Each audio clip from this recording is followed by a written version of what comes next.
हे धर्मपिता, अब मैं आपके भरोसे पर हूं। आप एक पिता की भांति मुझे अधर्म से बचाएंगे। आप एक राजा भी हैं और एक ऋषि भी, इसीलिए निष्पक्ष भाव से आप मेरे हृदय के प्रेम को जानकर मेरा न्याय करेंगे। मैंने श्रीराम भैया के राज्याभिषेक की पूरी सामग्री आपके सामने रख दी है। यदि न्याय मेरे पक्ष में है तो इसी समय सबके सामने श्रीराम भैया का राज्याभिषेक किया जाए। यही अपेक्षा लेकर मैं अपने आप को आपकी आज्ञा के अधीन करता हूं।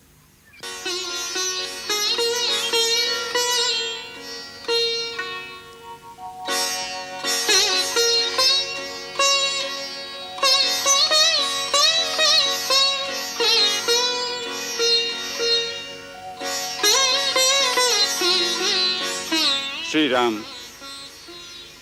श्री भरत, तुम दोनों में महान कौन है, इसका निर्णय तो स्वयं ब्रह्मा भी नहीं कर सकते। फिर मैं तो एक तुच्छ प्राणी हूं। एक और धर्म और मर्यादा की सीमा है,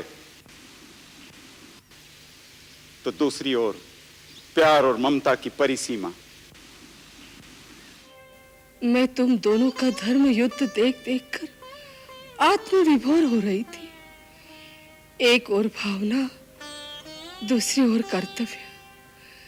तुम्हारी भावना का प्रभाव इतना प्रबल था कि साधारण मानो तो क्या, स्वयं मुनि वशिष्ठ भी उसमें एक बार बह गए।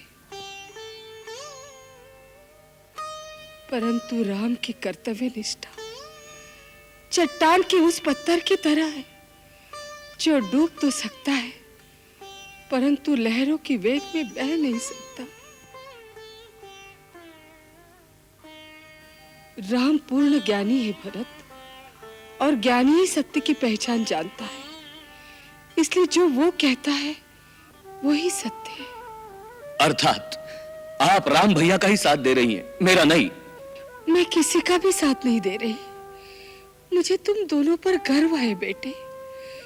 जो भी जीते मुझे प्रसन्नता होगी। झूठ। यदि राम भैया जीत गए और वन में रह गए तो क्या आपको प्रसन्नता होगी? नहीं। अपने हृदय पर हाथ रख के कहो, क्या आप नहीं चाहती कि राम भैया, सीता भाभी और लक्ष्मण अयोध्या को लौट चले? चाहती हूँ पगले। यदि मेरे प्राण देकर भी ये संभव हो सके तो उन्हें अयोध्या ले जाने के लिए मैं अपने प्राण भी दे दूं। और आप ये भी जानती, यदि आप आज्ञा देते कि राम कोई भी तर्क किए बिना अयोध्या लौट चलो तो उन्हें मानना ही पड़ेगा। हाँ, जानती हूँ। तो फिर क्यों यह आज्ञा नहीं देती हो माँ? क्यों यह आज्ञा नहीं देती हो? इसलिए कि माँ स्वार्थी नहीं होती। राम के अयोध्या जाने से मुझे सुख होगा, इसलिए क्या उसके कर्तव्य, उसके धर्म से विमुख होने की आज्ञा मैं उसे दे दूं? भरत, तुम्हारी पीड़ा से मेरा दुख कम नहीं है, परंतु मैं अपने मोह को राम के सत्य मार्ग की बाधा नहीं बना सकती। प्रेम स्वार्थी नहीं होता पुत्र।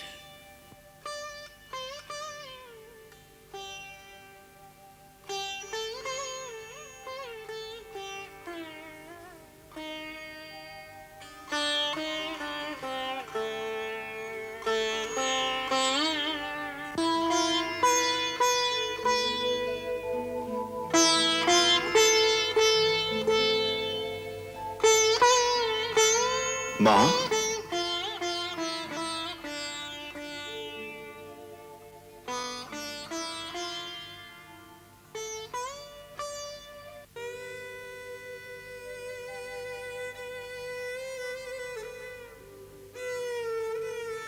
आप मुझे बुला लिया होता।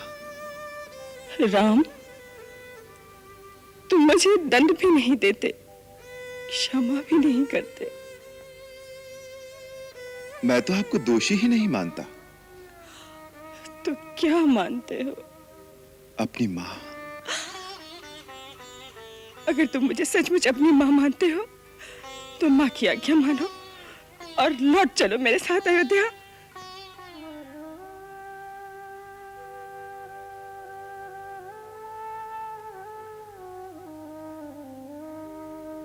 मैया अपने पुत्र से अपनी ममता का मोल मांगने आई हैं?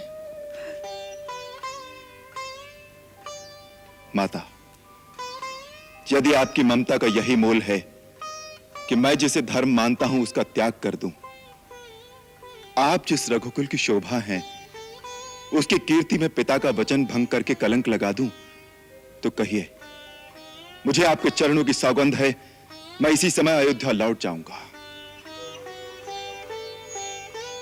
परंतु फिर मेरा जीवन रण से भागे किसी कायर की भांति एक तिरस्कारपूर्ण अस्तित्व, एक श्राप बनकर रह जाएगा।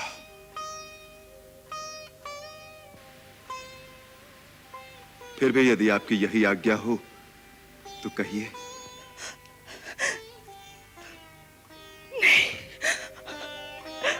नहीं, नहीं।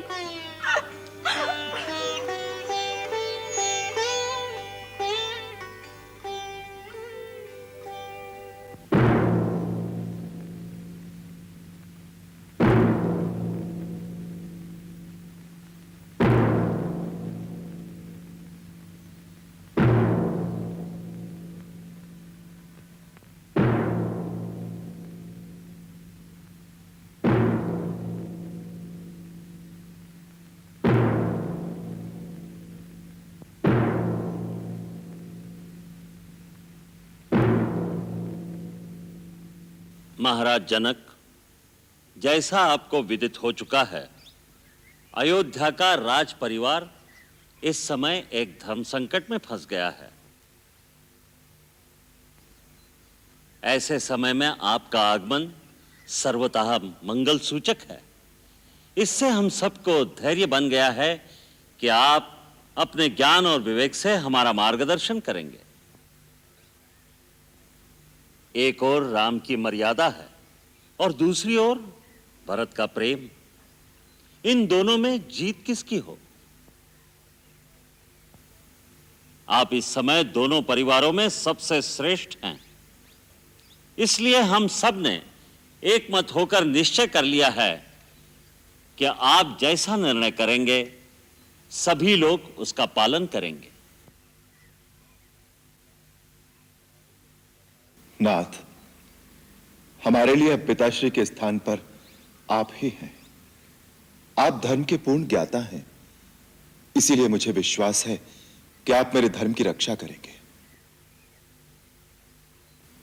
मुझे अपना सेवक समझकर आप जो आज्ञा देंगे मैं उसे पूरा करूंगा।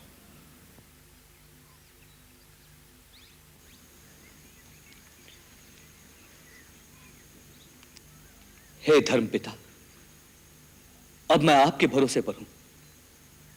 आप एक पिता की भांति मुझे अधर्म से बचाएंगे। आप एक राजा भी हैं और एक ऋषि भी। इसीलिए निष्पक्ष भाव से आप मेरे हृदय के प्रेम को जानकर मेरा न्याय करेंगे। मैंने श्रीराम भैया के राज्याभिषेक की पूरी सामग्री आपके सामने रख दी है।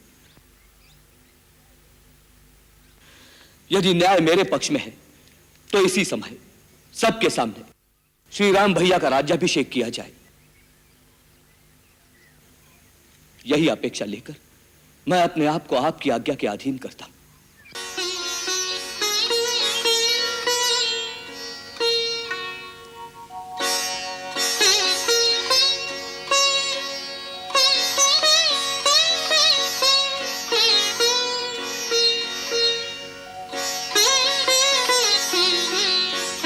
श्री राम, श्री भरत,